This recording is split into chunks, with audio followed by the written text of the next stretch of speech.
What's up, everybody? It's the Power Rankings Podcast, aka the Power Rankings Show. I'm your host, Elliot Harrison. I just realized that was my cue when the keyboard started to fade out. And I think he's ready. My esteemed partner at Marcus_Mosher. Hello, sir. Hello, Elliot. We were talking about some Christmas movies at the start of the podcast. We're gonna get to that at the end. But we've got some big NFL news that I want your opinion on. Okay, I'm ready. All right. So our first ever podcast together, we spent about 35 minutes debating whether Derek Carr was a top 12 quarterback. Courtney, I'm sure you remember that. You needed to cut us off.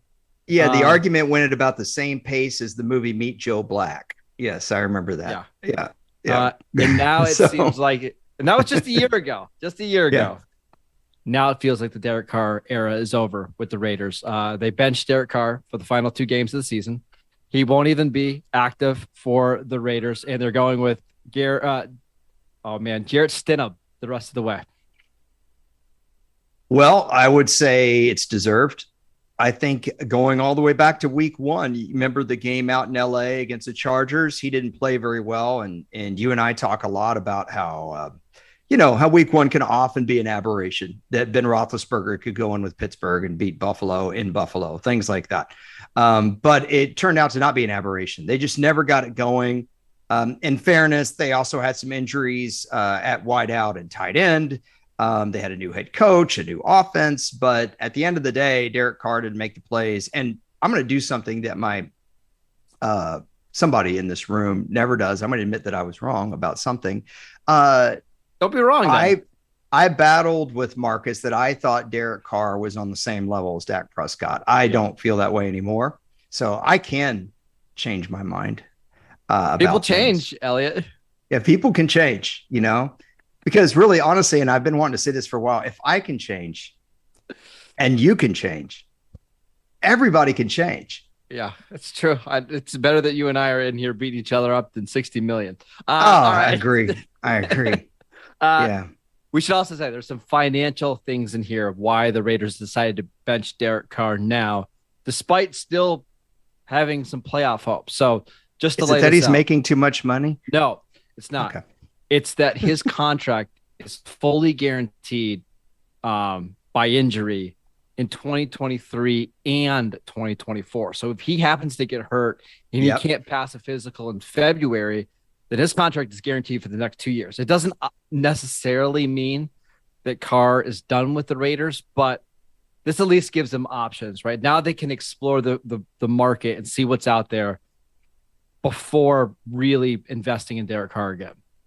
I will say, I think he's worth exploring for another team. We saw a lot of bad quarterback play. In fact, I'm going to tease our podcast Thursday night because Marcus and I kind of went through and reevaluated all the quarterbacks on the phone last night, kind of re-ranked them.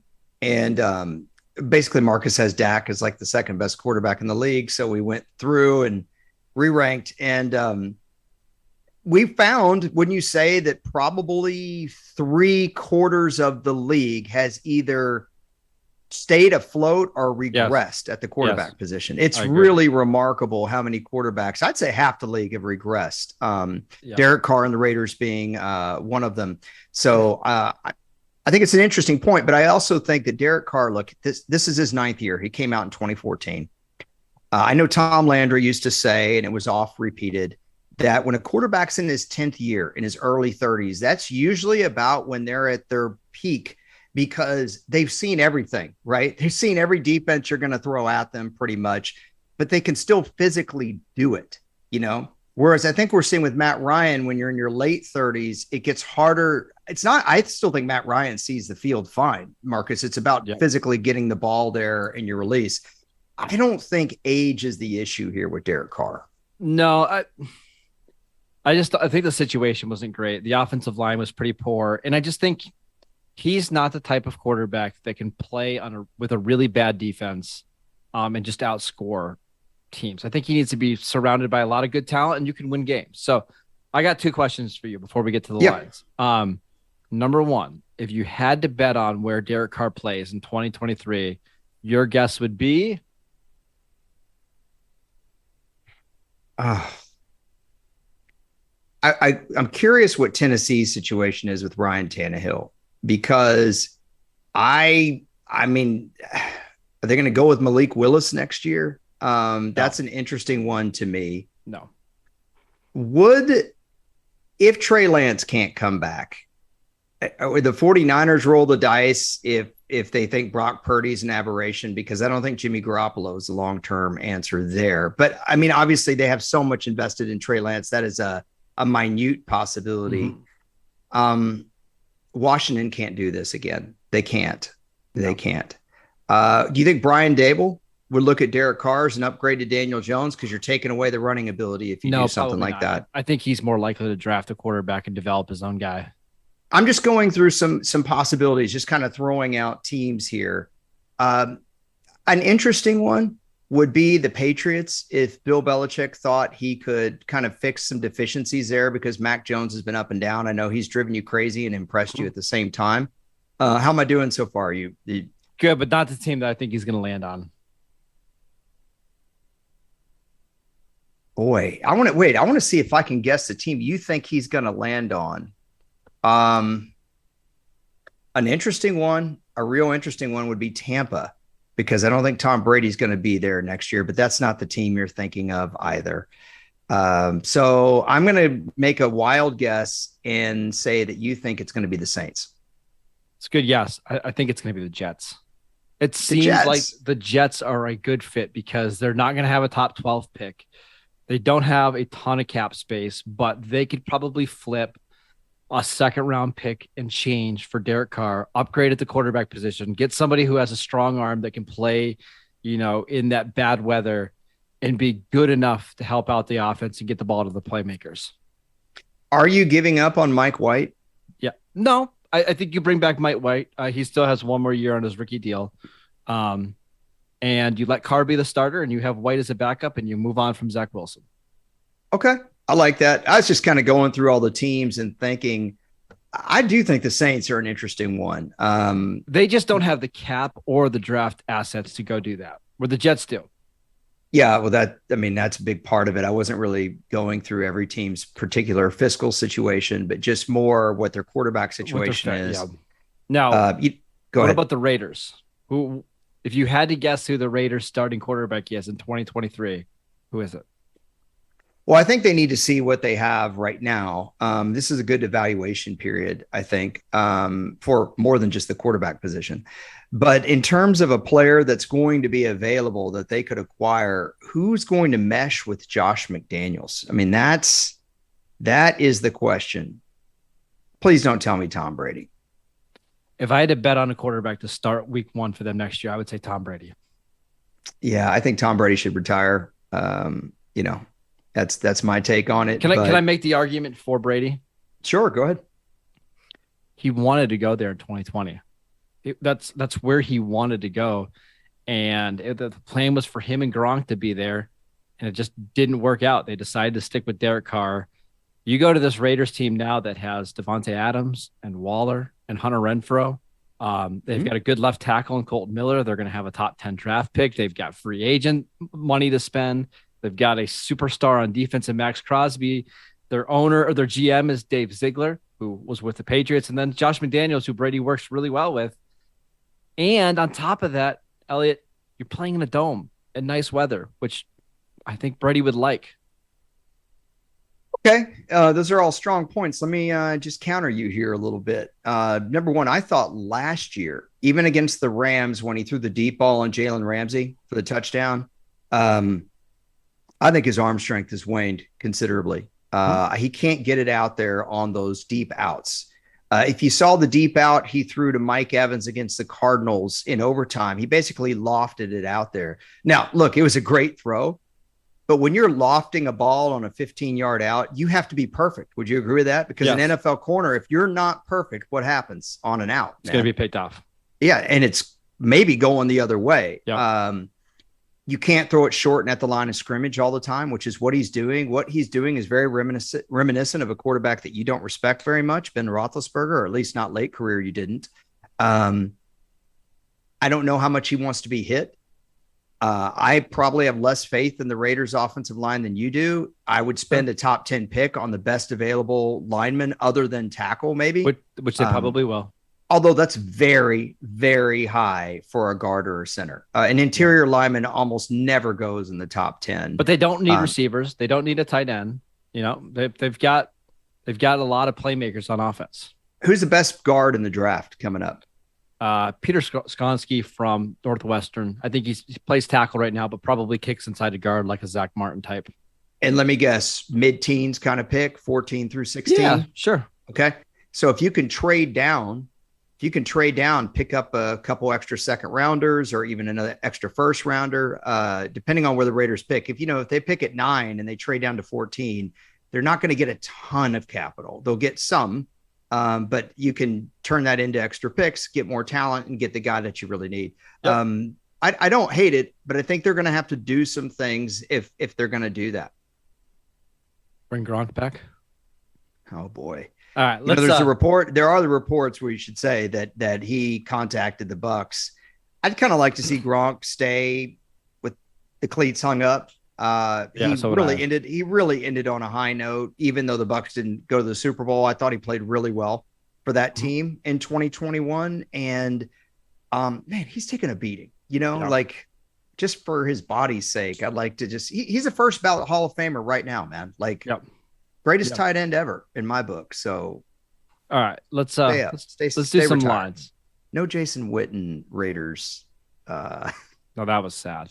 How weird was that? It's terrible. I hated covering that. Speaking of Jason Witten and his former team, Dallas Cowboys, Thursday Night Football against Tennessee Titans. Cowboys 10-point favorites in this game. Boy, when I think of Dallas, Tennessee, I think of a couple of weird games. Dallas at Tennessee. Actually, I think of 3. They played Thanksgiving in 97 when they were the Tennessee Oilers. And I remember Chad Hennings jumping on Steve McNair's back. And no one had really seen Steve McNair play that much. Steve McNair was so strong. He just literally shrugged a 290-pound lineman off of him. And man, Steve McNair was so fun to watch. A couple others, 2000, they played like on Christmas or New Year's, and the Cowboys got absolutely throttled, like 31-0. And Marcus was in his underoos crying. And then 2006, the Albert Haynesworth stomping on Andre Girod's head. Who could forget that? I can't. It still makes me kind of sick that happened. All right, who are you picking for this game?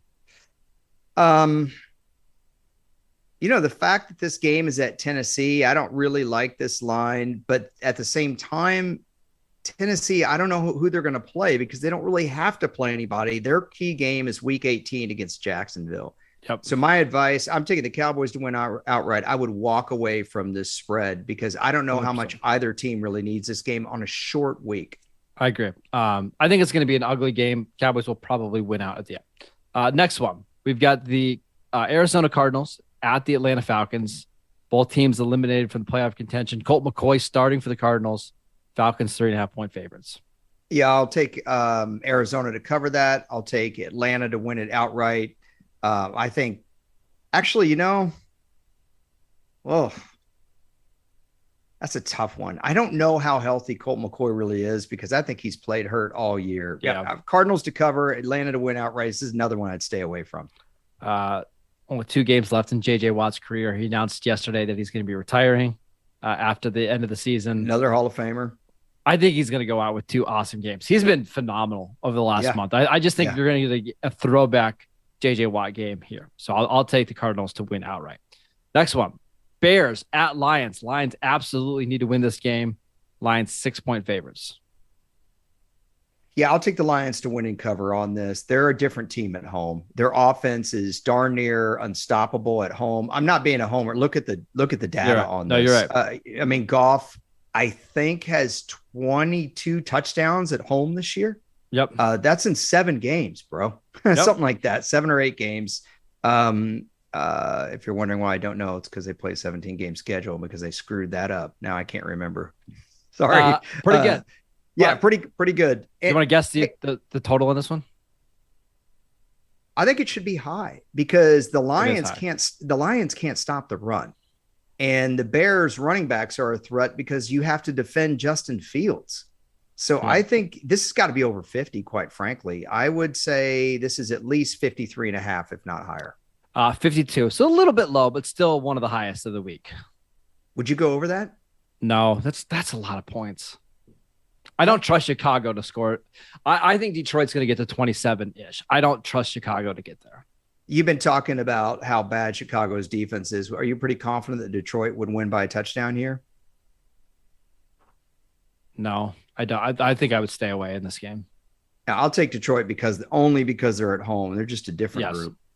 All right, next game. You know the schedule makers were so happy when they got this one. It's the Denver Broncos at the Kansas City Chiefs for the AFC West. No, that's not true. Chiefs, huge favorites in this one. 13-point favorites. I believe this was the Week 17 game last year. Drew Lock ran all over. Yes, all over and I think it was the game they had Kirk Herbstreit be the color analyst, and that probably helped him with the Amazon Prime gig. Correct. Am I misremembering that? Nope, I'm pretty sure he did this game, and Drew Lock played his butt off. It was a real great game. Do the Broncos respond with having a new interim coach, given that it wasn't even their first choice for interim coach, the Broncos organization? Kansas City's still playing for home field. I know it's going to be hard because they don't have the head-to-head with either Buffalo or Cincinnati. I got to think in this case, Kansas City's going to cover this. I agree. And because, well, remember, Buffalo and Cincinnati still play each other. So there's still a really good chance that they could be the number one seed. So I'm going to take the Chiefs to win outright. Right. It's just you look at Kansas City's record and you think, oh, man, they have a great chance. You just have to remember that they don't have the head-to-head with either one of these teams. At the same time, the Bengals still play the Bills and the Ravens. Right? Yeah. Which is tough. So they're going to beat Baltimore. Okay. Next one. Yeah. Lock of the week. Lock of the week. Okay. Dolphins at Patriots. Patriots 2.5-point favorites, giving the Patriots all day long. Yeah, I'll go with you on that. And I'm glad Courtney ran the lock of the week because I have to address something with Courtney here. Since you're such a fan of movies, Marcus, you know when like you watch the Friday the 13th movies, Courtney's wearing that kind of puffy jacket vest. That's always the first person that gets whacked in those movies. Every time. It's the one they run like back into the house where the villain's at. Yeah. Or it's cold outside. They put on their sleeveless puffy jacket vest and they go in the garage looking for a flashlight and they get killed. Usually, every time that girl gets whacked every time. Yeah. Usually it's a dude that looks like he was an extra on either 8 is Enough or Charles in Charge. But in this case, Courtney really has the outfit. Courtney also a big fan of Charles in Charge. Yeah. Patriots 2.5-point favorites. Take them to cover that spread. Colts at Giants. Giants 5-point favorites. You know what? I'm good with that. I'll take the Giants to cover this all day. I think the Giants have played better of late. You know, yes, they lost to Minnesota. I thought that they played really well at Washington in a game that they had to have. I'm going to go Giants all day here. All right. I don't have any strong feelings there, but I will take the Giants to just win outright. I would stay away from that spread. I mean, they solidify their playoff position if they win this game. Correct. They'll be 9-6-1. Yep. Next one, Saints at Eagles. Eagles 7-point favorites. Yeah, I'm going to go with. I got to think. Is it a comeback to earth game a little bit for the Eagles offense? But they're at home, and you could say the same thing about the Saints because I know the Saints got the win at Cleveland, but the Saints offense this year, Marcus, has just been. It's hard to watch. It's really hard to watch. I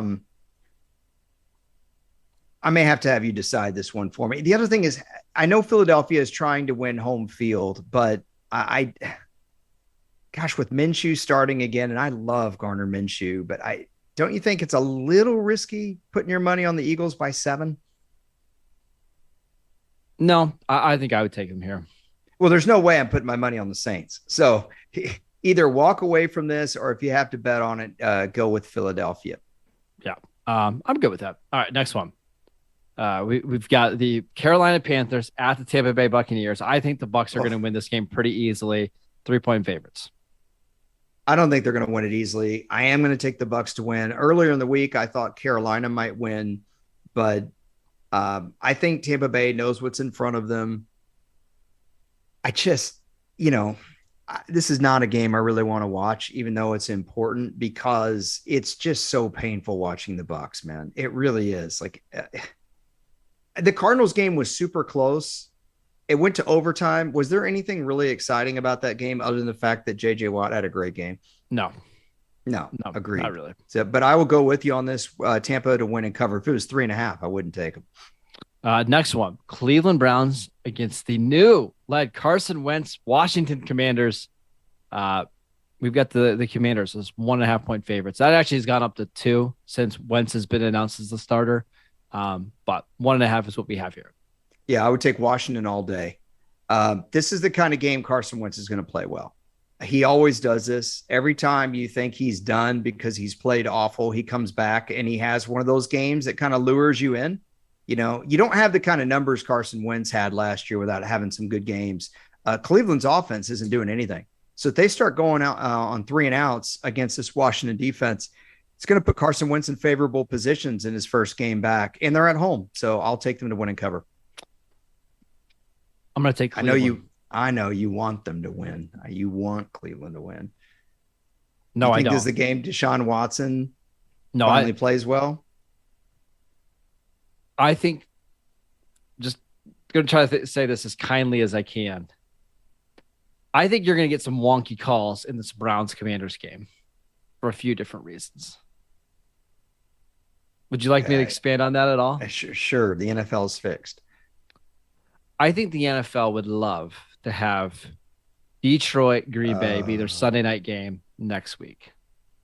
And the only way that that's possible is if the Commanders lose to the Browns this week. You always tell me the NFL is not fixed on any level. I didn't say that. I just think the Bengals Rams Super Bowl was crap. Sorry. I think we're going to get a Lions Packers Sunday night game with the winners in the playoffs, the losers out. Maybe they could call a pass interference in the red zone. So this game is very important. If Cleveland wins, we're going to have that likely be the case. So okay. I will take the Browns. Jags at Texans. Texans 4-point underdogs in this game. Ooh, this is an interesting game. Believe it or not, this is an interesting game because Houston has played so well for the last several weeks, and as good as Trevor Lawrence is playing, the Jags have some injuries, man. They have some injuries. Their defense isn't that great to begin with, and they're favored by 4. I will take Jacksonville to win, but Houston to cover. Yeah, I think Jacksonville is going to look ahead a little bit to that game against Tennessee in Week 18. So I'm with you. I think it's like a 3-point game. But yeah, I'd stay away from betting. I'd stay away from betting Jacksonville -4. Yeah, for sure. Next one. So when I sent this line in, it was 49ers by 5.5 over the Raiders. Okay. Mm-hmm. Mm-hmm. That's ballooned up to 10.5 now. Again, and I always say this, you don't have to bet on every game. Pick 1 or 2 games. This isn't the one you want to bet on. You have no idea what to expect from the Raiders offense. They're at full bore in terms of health at their skill positions, but you have an unknown at quarterback. The other thing too here is Brock Purdy has played out of his mind, but he was the last pick in the draft. Yep. Maybe he has a hiccup game. And if he has a hiccup game and the Raiders offense kind of stuns the 49ers, what, they're planning because they don't really know what to expect here with a new quarterback. I just think this is a difficult one to bet on. So I would walk away from this game. There's no way I would pick the Raiders to cover that. But of course I'll take the 49ers to win outright. I will take the 49ers to win and cover that spread. Raiders are going to be without several key players on defense, including Denzel Perryman, Chandler Jones. I think 3 defensive tackles are going to miss this game. Wouldn't even be surprised if Max Crosby is rested in this one. The Raiders defense is bad to begin with, but when you lose multiple Pro Bowl guys, I just don't see them playing well. Plus, we got news that Deebo Samuel practicing today could play in this game. I don't think Deebo is going to play this game. Okay. Next one. I just think, don't you think it's a little risky to gamble on a game in which you haven't seen that much of the quarterback play? And I've seen Jared Stidham play a lot and he's bad, so I'm good. I'm just saying, I'm sure people thought Brock Purdy was going to be awful. I can't imagine what that pass rush is going to look like against the Raiders offensive line this week. That's a good point too. Well, you were just telling me it'd be a great place for Tom Brady to go. Well, That's what I was saying. They've got tackles, but they need like two. They need two guys, right? And you can get two guards pretty easily. Fine, everybody, ignore me. Go with Marcus. Bet the 49ers to win and cover. Right. By the way, did y'all notice what he did there? He introduced the game. He let me make a pick, and then he comes with all the injury news. You betcha. Yeah. Typical Marcus. Next Mosher. One. Yeah. I got another lock for you. Yeah. It's the New York Jets at the Seattle Seahawks. Seahawks 1.5 point home underdogs. I'm taking Seattle to win outright. Lock of the week. Yeah, I would too. Obviously, it's a long road trip for the Jets. They haven't played really well. I understand they're going to have Mike White. Mike White got banged around, man, the last time he played. Is this the kind of deal where he's not really totally ready and he's just going to be playing half hurt because Zach Wilson has been so bad? Probably because the Jets have got to have this win, and Seattle is a tough place to play. I'll take Seattle to win and cover. 100% agree. All right, next game. We've got Vikings at Packers. Packers, 3.5 point favorites in this game, which basically means sportsbooks believe that the Packers are slightly better than Minnesota outright. Is there any injury news that you'd like to talk about before this game? David Bakhtiari looks like he's going to play this week. Yeah, well, they've been kind of waiting on that for a while. Although he is an important player. I don't want to minimize that. He's a very good player. Maybe no Christian Watson hurt his hip against Miami. He's going to play. How much you want to bet? I'll say he doesn't play. I'll say he will. Okay. I will take Minnesota to cover this. I like Green Bay to win, but I hate the 3.5 points in Minnesota. Everything comes down to the wire with them. What makes you think Green Bay is going to win by 4? Yep. I think you're going to get one of those great Aaron Rodgers games this week. You can get that and still have a 27-24 Packers victory and Packers cover. This game just means so much more for Minnesota. Minnesota's already locked up their division. Right. They really only can flip between the 2 and the 3 seed, and it might even be more beneficial for them to be the 3 seed than the 2 seed because you get to avoid Green Bay in round 1. So I'll take Green Bay to win and cover. Okay, we'll see. All right. Next one. Yeah. Rams at Chargers. Now, I have to admit with this line, it's very wonky depending on the sports book. I've never seen a spread that's more different on site to site. When I send it in, it's 6.5 Chargers favored by 6.5. But you look at some of the other sports books and it's only 2.5 other places, which is an indication that maybe the Chargers will rest Justin Herbert this week. Let's say they play Justin Herbert. I'll still take the Rams to cover on 6.5. They've been playing different football with Baker Mayfield.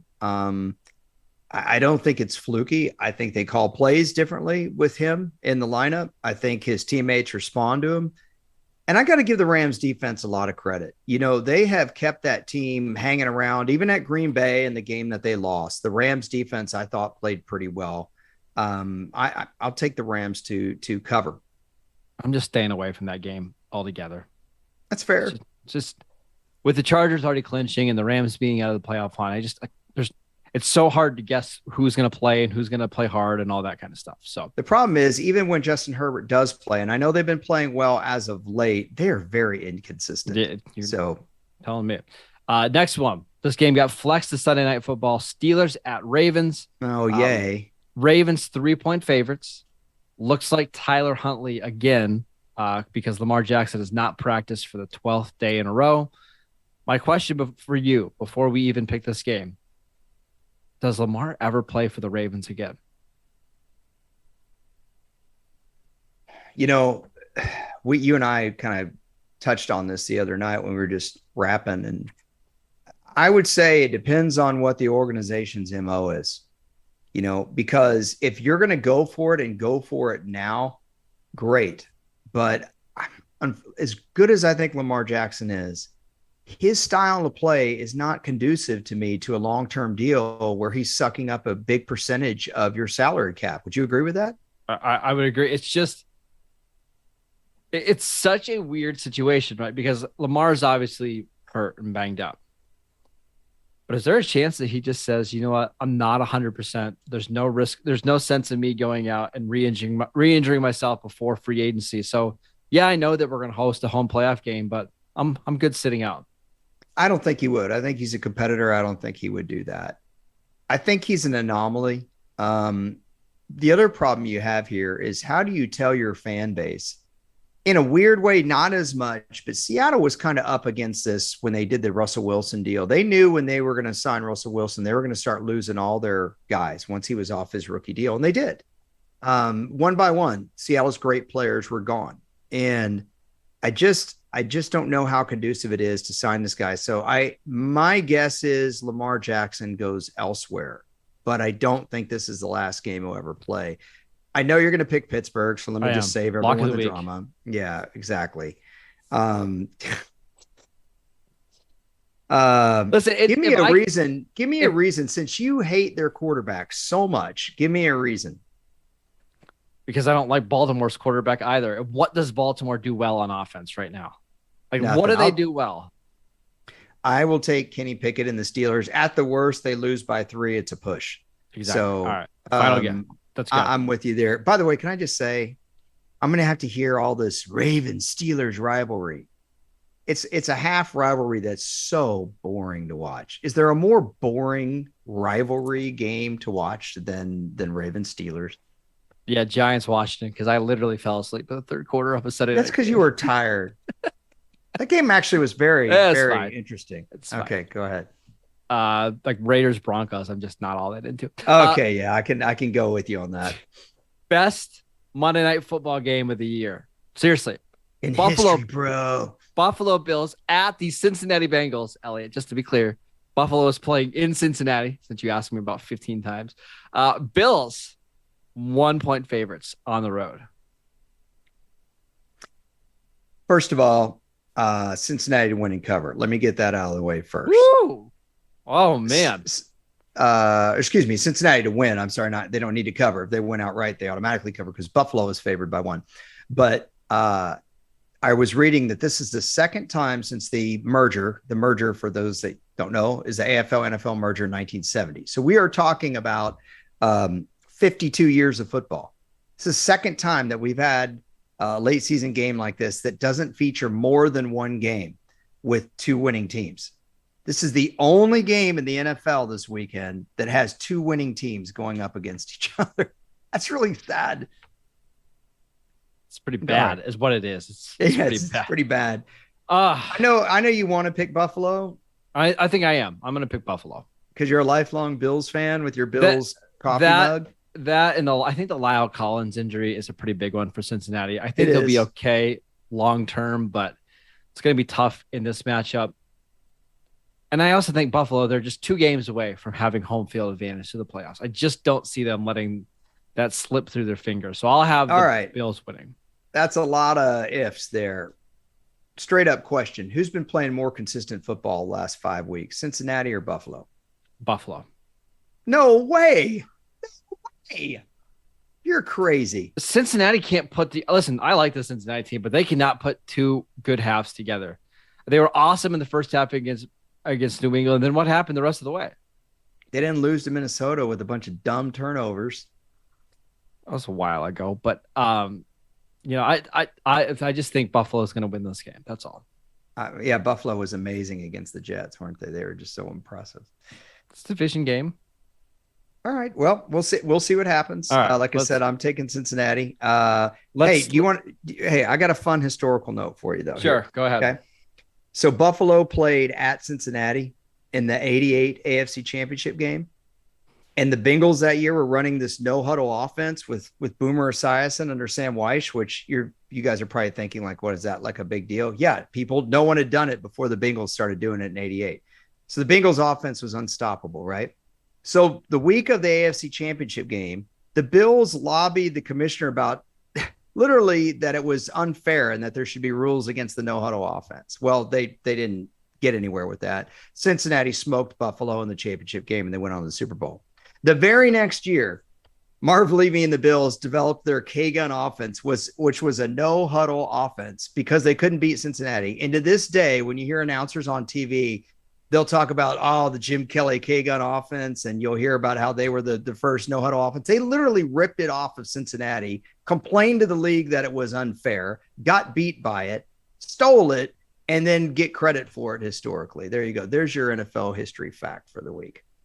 How about that? I like it when you get fired up. All right, let's so dumb. Let's recap the games. Yeah. Cowboys at Titans. We both like the Cowboys to win, but stay away from that spread. Cardinals Falcons. I like the Falcons to, or excuse me, I like the Cardinals to win and cover. I think you do as well. Isn't that a 3.5 pointer? Yeah. I'm just like, dude, don't even futz with that. Futz with it. Bears at Lions. We both like the Lions to win outright. You like them to cover. I would stay away from that one. I feel like you do a lot of futzing in your life. A lot of dilly-dallying. You better. Yeah. Broncos at Chiefs. I take the Chiefs to win and cover. Uncomfortable. You're going to take the Chiefs to cover as well? Yeah, sure enough. Dolphins at Patriots. We both like the Patriots. Patriots all day. Yeah. All day. Colts at Giants. We both like the Giants to win, but maybe not cover that spread. I'm saying they're covering home slice cheese, skillet, money fresh. Fine. Saints at Eagles. I like the Eagles to win and cover. You like the Eagles to win, maybe not cover. Maybe stay away from that one. I don't love that. Yeah. Panthers at Bucks. Bucks lock the week to win. You think it's going to be closer, but you'll still take Tampa. Yes, because it's 3 points. Browns at Washington Commanders. I like the Browns to win outright, and I think you do as well. Because you think the league's fixed. I'm doing it because I think Carson Wentz is going to rope us all in again. Jags at Texans. We both like the Jags to win, but maybe not cover. Definitely stay away from that spread. 49ers at Raiders. I will take the 49ers to win and cover. You will take the 49ers to win. You would stay away from that spread. Yes. Jets at Seahawks. We both like the Seahawks to just win outright here at home. Vikings at Packers. I'm taking the Packers to win and cover. You're taking the Packers to win, but maybe not cover. That's right. It's 3.5. Yep. Rams at Chargers. Please don't watch this game. Elliot's going to take the Chargers to win, but the Rams to cover. I don't care. Sure, I'll take the Chargers. Steelers at Ravens, and probably going to be one of the ugliest Sunday night games. Probably like a 16-13 game. I will take the Steelers to win and cover. You're going to take the Steelers as well. Bills at Bengals. I am taking the Bills with confidence. You are taking the Bengals with confidence. Great. Oh, fun slate of games. So there you go. You know, I was talking to someone about the Bills. By the way, everybody, I like the Bills. I was telling Marcus the other day, I'd love it if the Bills played the Cowboys in the Super Bowl and the Bills won, just to kind of get a little revenge from the 90s. I think that would be cool, or at least a cool Super Bowl matchup. I'd love for Buffalo to win its first Super Bowl. I just don't think they're going to win this week. But somebody was telling me they really don't like this Bills uni look. And I'm like, how is this a bad Bills uni look? I love their look. What how do you feel about this? Because I feel like the Bills have had some bad looks, but not this one. Yeah, the Fred Jackson Bills looks like I hated those ones with Lee Evans. Like I hated that blue and red. It's terrible. Well, yeah, they had the red helmet just like they did in the 90s, but then they did the blue rectangle on top of the white jersey. You remember? I hated it. I loved Fred Jackson though. I loved Fred Jackson. So did I. Yeah, I like their Bills uniforms a lot. You know, for like half a season in 2011, Fred Jackson was like the top scorer in fantasy. No joke. Like, for about half a season, but he always got hurt. That was the deal with that guy. Good little player. Yeah. All right, I'm done with my Fred Jackson talk. I just wanted your take on the Bills look. Do you like the standing bison better? Yeah, I do. I do like the bison a lot.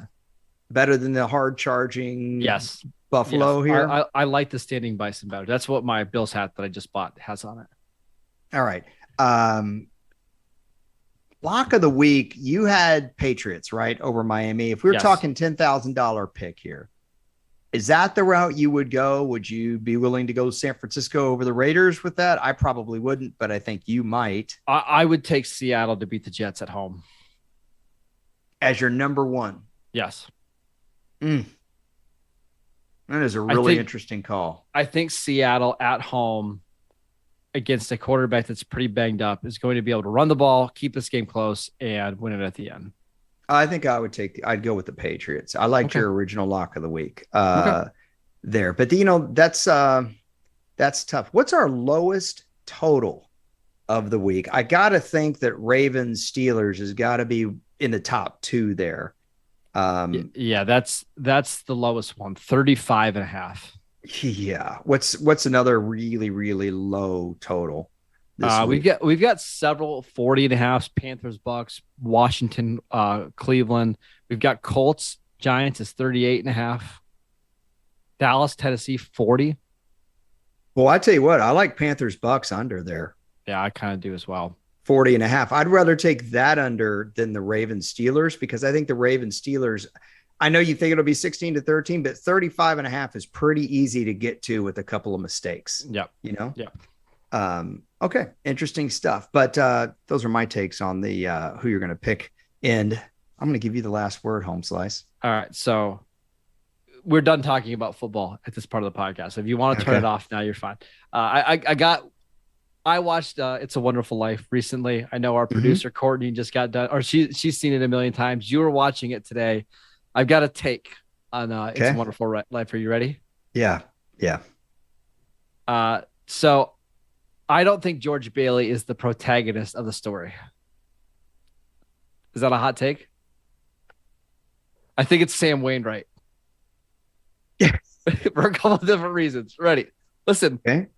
First of all, awesome catchphrase. The hee-haw is so good. Yeah. It's so funny. But he gets his girlfriend just stolen right out from underneath him, right? Yes. And instead of being bitter about that, right, he loses his girlfriend to George Bailey. He offers George a chance to get in on this new edge glass making thing, right? Yeah. And then at the end of the story, instead, again, he could have been, loving this, that George Bailey is going to jail and stuff. No, instead he advances him $25,000, which is the equivalent to like $300,000 today, helping George Bailey out. So he's the protagonist of the show. Yeah, and there's an interesting Star Wars kind of deal going on here, and I know you've never seen the movie 317 times, because that literally you've made that decision 317 times when it's on to not watch it. Instead, watch movies like Failure to Launch and Manhattan. Yeah. Battleship. But in Star Wars, Darth Vader, even though he knows Luke's there, he feels the presence of Obi-Wan. He feels him at the Death Star. And you could tell Darth Vader's like, yo, my equal is hanging around. Luke Skywalker's not his equal. Luke Skywalker's like George Bailey, right? Mm-hmm. That's the same thing. If you recall, Mr. Potter, when he's talking to George Bailey, he said, look, Sam Wainwright is, overseas right now. He can't help you, because Mr. Potter knows that Sam Wainwright can outdo him, So there is like strength versus strength here. I get where you're coming from. I thought you were going to go with Clarence as the protagonist. I would have went with Uncle Billy before Clarence. No, Uncle Billy. I mean, Uncle Billy certainly would be the flawed hero, I think, in this. The anti-hero? Yeah. What do you think I just think Sam, I mean, Sam had every opportunity in the show to kind of spite George Bailey and hate him and detest him, right? But all around, he's trying to help his friend out. Maybe, they did a whole spinoff show, Karate Kid, called Cobra Kai, where Johnny Lawrence never recovered and from getting beat by Ralph Macchio. And maybe they should do a spinoff where Sam Wainwright ended up very bitter about what happened, maybe lost his stocks in like a Gordon Gekko kind of deal. And, Sam Wainwright exacts his revenge on George Bailey in like 1955. No, he's a stand-up guy. Other than that little affair that he had going on, he's a stand-up guy. That little affair, yeah. Which, by the way, we should say that Marcus's other hot take that he's too much of a coward to admit on our podcast is he said that George Bailey should have gone with the blonde. Violet was 10 out of 10. Yeah. Mary was a good option. It's like one of those drafts where you have a really good prospect at 1 and 2 and you can't go wrong. I would just go with the one that's a little bit more rare, but that's me. Yeah, Courtney was bitter that they made her look old by just shoving some glasses on her, putting her hair back, she was coming out of the library. Yeah, coming out of the library. It's so bad that there were even library jokes back in the 40s. It's like if you hang out at a library, you're automatically old. I feel like the library is the OG New Balance. Now, if you wear New Balance shoes, you're just considered old. Yeah. Back then, it was like, hey, man, bro, you go to the library, you're old. Air Monarchs. Yep. Any other hot takes on the no? It's a Wonderful Life? Yeah. No, I mean, you don't think there's any chance that Potter just realizes where that $8,000 is from, that just falls in his lap and just, hey, alerts the authorities? There's no chance of that at all.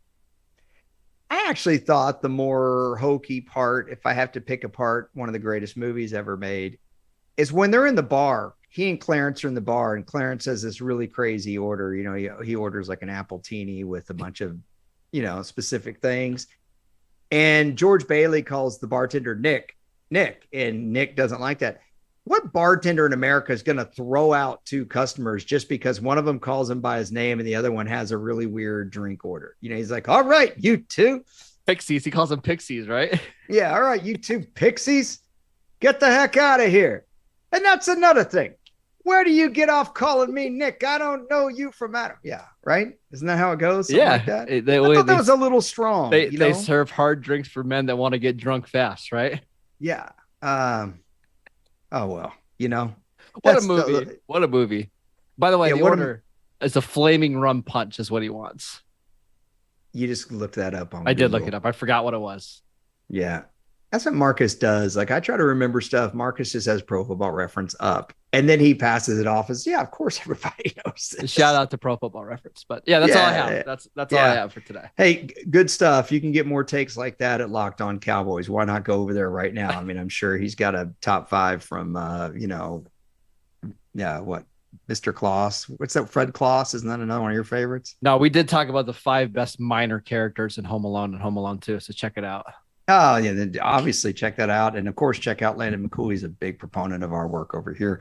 Also, you can check out Marcus's work covering the Raiders at USA Today, and check him out on Twitter at Marcus_Mosher. Thank you to Courtney and all the folks over at Brinks, including the vested puffy jacket, which I know a lot of people that have those and wear them with a scarf.